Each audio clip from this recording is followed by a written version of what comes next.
Can the amateur earn money while there are so many professionals from the most fanciest of Ivy schools in the Wall Street waiting to pounce on every opportunity? Every value investor before beginning to invest gets asked this question many times, right? In One Up on Wall Street, Peter Lynch explains why his amateur approach has led to a success story that is unprecedented in its kind.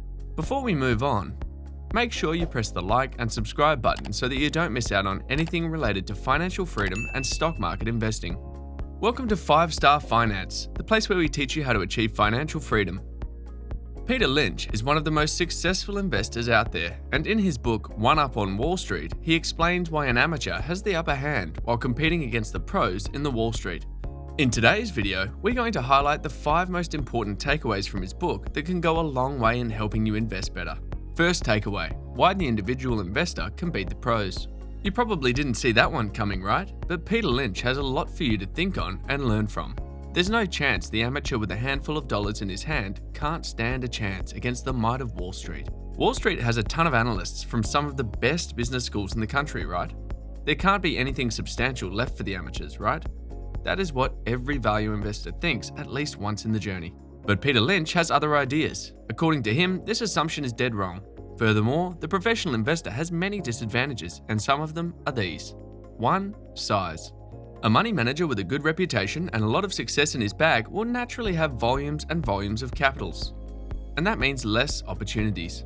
For instance, a $10 billion fund cannot invest in a market company with a $10 million market cap and expect some meaningful impact in the fund's performance due to the investment they made. According to Lynch, mediocrity is the safest play. And there's a saying popular in the Wall Street that you'll never lose your job losing your client's money in an IBM. A more understandable interpretation of this popular saying will be that you'll not lose your job if you're just another sheep in the herd. Remember that fund managers have their own agendas and that they too are employees with jobs that aren't guaranteed. 2. There's a lot of explaining to be done. Fund managers usually spend 25% of their time explaining to various stakeholders why they're doing what they're actually doing. And unfortunately, stocks aren't sympathetic enough to provide an extra 25% yield for this increased effort. 3. Capital is dependent upon clients. As the fund managers are usually investing other people's money, so other people are also deciding how much money the manager has at his disposal. The biggest problem is that these people are not savvy investors. That means they tend to pull out their money during bear markets and put more of it in during bull markets. You would have noticed that this is exactly what they shouldn't do, as it is not going to be productive in the long run. Now this leaves the manager in an abyss because he has a lot of money in his hands when everything is expensive and absolutely nothing in his hands when everything is cheap. And on the other hand, does the individual investor undergo any of these disadvantages? Obviously not. In fact, the amateur investor often has a greater advantage over the professional investors. Second takeaway, if you like the store, chances are that you'll absolutely love the stock. If you're an architectural engineer, a cashier at the shopping mall, a songwriter, an artist, a fast food addict, or that guy with 3 cats and 2 dogs in the park, chances are there is going to be at least one thing you're pretty passionate about. You will always have an edge over Wall Street. Shocked, right? We all have certain industries, products, or companies that we know more about than the average person does. For example, you might know more about musical instruments because you work at the local guitar store, or you know more about some of the best restaurants in town because you simply love trying out new cuisines. The point is that we all have valuable information about publicly listed companies throughout our everyday life, and this is the information which Wall Street doesn't know of, or will have to spend hundreds of hours of market research to realize. Peter Lynch said that if you like the store, chances are that you'll love the store. You can think about it. What products do you like the most out of these publicly listed companies? Third takeaway, the 6 categories of stock investments. Every value investor needs to understand that not all the investment opportunities are created equal. According to Peter Lynch, there are 6 different stock categories, and to consider them all together or take them all as the same would be a foolish mistake to do. The first category is the small growers. This category typically includes all the large-scale companies that offer a growth rate somewhere in single digits. The growth rates are typically small, ranging between 2 to 4% per year. Most value investors usually target them for dividend purposes. Peter Lynch doesn't like this type of stock as these are slow-growing companies. He says if a company is not growing fast, neither will its stocks. The second category is the stalwarts. These are not the cheaters of the stock market, but they're also not slow. They're also termed as the in-betweeners, with an earning rate lying between 10 and 12% per year. And under normal conditions, you want to sell these stocks off if they make a quick 30 to 40% gain. Next in line, we have the fast growers. These are the creative and aggressive new enterprises, usually growing at more than 20% per year. Now, if you can conclude that the company will keep on growing at the same rate for years and years to come, the investment can lead to great profits. Always remember to verify your assumptions regarding the growth rate. The fourth stock category are the cyclicals. These are the types of stocks that always keep on fluctuating. They rise and fall based on the business cycles. Typically, they produce products which the consumer will postpone to get their hands on during the times of uncertainty.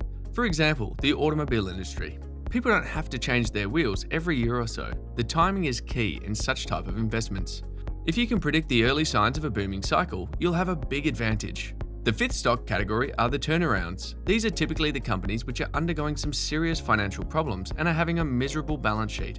Once the company gets through its financial turmoil, the stock owners are rewarded thereafter. A situation where the company has gotten under a temporary bad situation is usually a profitable situation. The sixth and final stock category are the asset plays. Situations where the market has missed out on something valuable that the company owns are asset plays. Such undervalued assets can be real estate, patents, or even natural resources. Benjamin Graham was attracted to these types of stocks. He famously looked for companies where the value of the assets was higher than the market cap of the stock. He usually waited until the market realized its mistake and corrected it. Value investors need to realize that many companies don't remain in a particular category for long. If you want to know in more detail about these 6 stock categories, get the free ebook we made in the description below. It explains the 6 different stock categories more deeply, and it can go a long way in your journey to financial freedom. Fourth takeaway, 10 traits of the 10-bagger. The 10-bagger is an expression popularly used by Lynch to depict the stock which is appreciated to 10 times your purchasing price. Now, if you have a few of these during your investing career, you'll become an investing legend in a short period of time. The 10 traits of such stock can be: it is named dull or ridiculous, it does something dull, it does something disagreeable, institutions don't own it, and it is not followed by any analysts. There's something depressing about it, the company's industry isn't growing, it's always got a niche, it has recurring revenues, insiders are buying, the company is buying back shares. If a stock has these traits, or at least some of these, then it is a 10-bagger. Most of the big boys usually ignore such companies, and they can be a jackpot for amateurs. Fifth takeaway, 5 traits of the reverse 10-bagger. Of course, there are some don'ts that you also need to focus on. The companies which are in a hot industry, it's the next something. The company is usually diversifying. It's dependent on a single customer, it's a whisper stock. These are some of the traits of a company you need to stay away from. So what do you think about this summary by Peter Lynch? How are you planning to make the most out of them? Let us know in the comments section below. Subscribe and turn on notifications. Check out this video we handpicked for you, and we'll see you in the next video.